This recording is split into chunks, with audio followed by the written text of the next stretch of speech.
Okay, welcome everybody. This is Dominic. Just coming at you with another Connoisseurs of Consciousness podcast, very short one.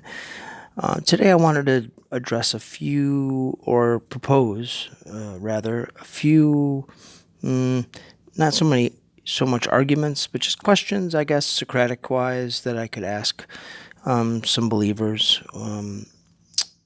And maybe they could respond with some answers of their own that could help clarify for me some questions that I've had and that I'm having, that have given me trouble over the years.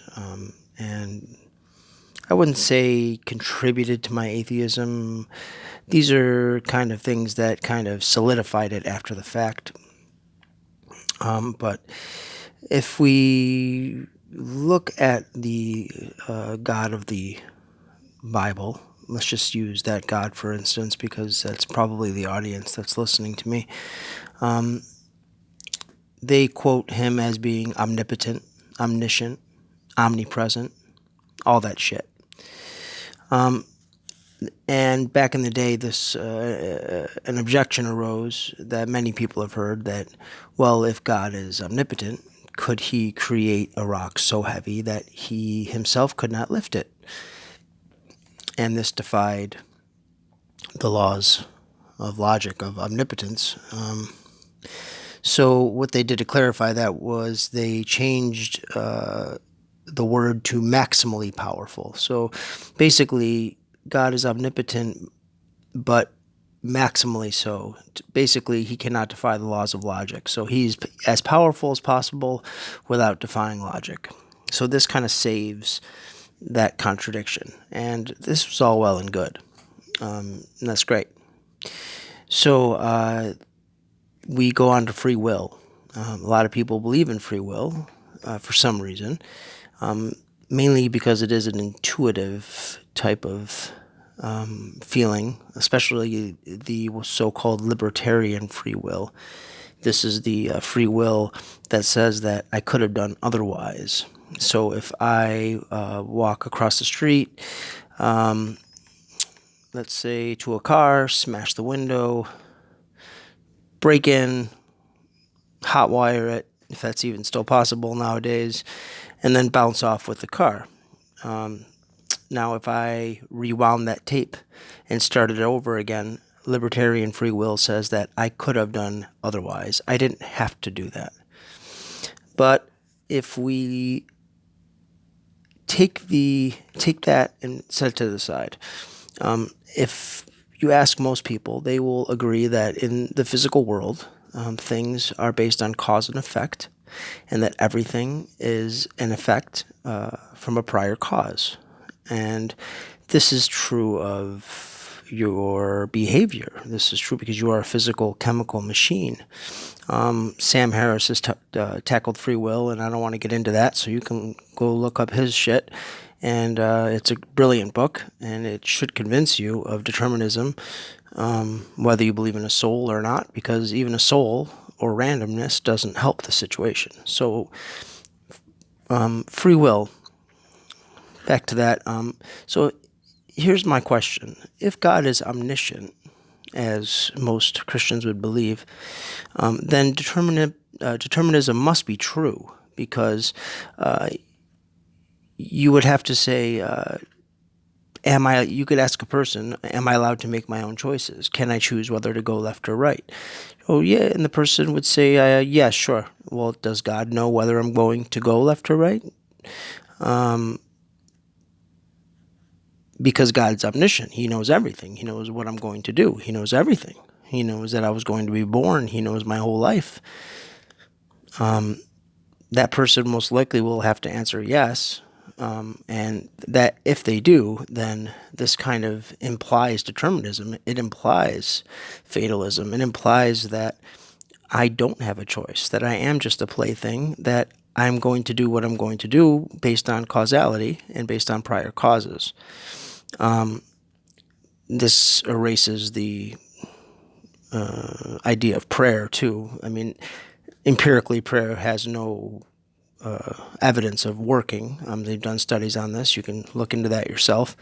But Why would you pray if everything's already predetermined? If God knows everything, why would you pray? He knew that you were about to pray. He knows what you're going to pray for. You can't trick God. This is all assuming God exists, which I don't accept because I have no evidence of this. The last argument I'll propose, I'll keep it quick. It regards heaven and hell. Now, if there is such a place as heaven and hell, which is, to me, an abhorrent idea, think of a mother and a son. The mother being a wonderful Christian, God-fearing woman who has been saved by Jesus Christ, and when she dies, she's carried off to the kingdom of heaven, where she lives in eternal bliss. But her son, who is an atheist, who does not believe in God, does not have evidence for God, did not accept Jesus Christ as his personal savior, yada yada, apparently is going to burn, according to most Christian ideologies. This being the case, first of all, the mother would know this, right? I mean, the mother would be in heaven. She wouldn't see her son around, so she would probably eventually find out that her son is in hell. How could the mother be happy and in bliss and in perfect joy and alive in the numinous with God and Jesus and all that shit, knowing her child is burning and being tortured forever and ever and ever? Now, people could say, well, God would wipe the mother's brain clean, so the mother wouldn't know. Well, then it's not my mother anymore. Then it's not. If you change anything about my mother, then it's not my mother. Okay, so this kind of is a question for me. How can the person in heaven be in bliss and be in that great place of reward, knowing that some of their loved ones are burning and being tortured forever? I mean, even in this life right now, knowing that there's torture and suffering going on in the world now is horrifying. If I had a child, or if any one of you have a child, think about that child being tortured right now, even finitely for a week. You would be, it's something that you don't even want to think about, obviously. So this is the question, how could heaven be so great when so many people that are there have their loved ones burning and being tortured? And those are just some of the questions I have had and have no answer to. And I've basically resolved them on my own because they have shown me that it doesn't follow and it doesn't make sense without having some form of cognitive dissonance that there is such a place, that there is such a God, that there is such a system in order. So I would love to hear back from some people if they could maybe clarify some of these things for me. No harm. I mean, just no arguments trying to be presented just in a mean way. I'm just trying to find clarity and find my way to the truth, just like everybody else. So thank you very much for listening. I hope this has been brief, terse, and a podcast that you'll come back and listen to again. Again, this is Dominic for the Connoisseurs of Consciousness. See you next time.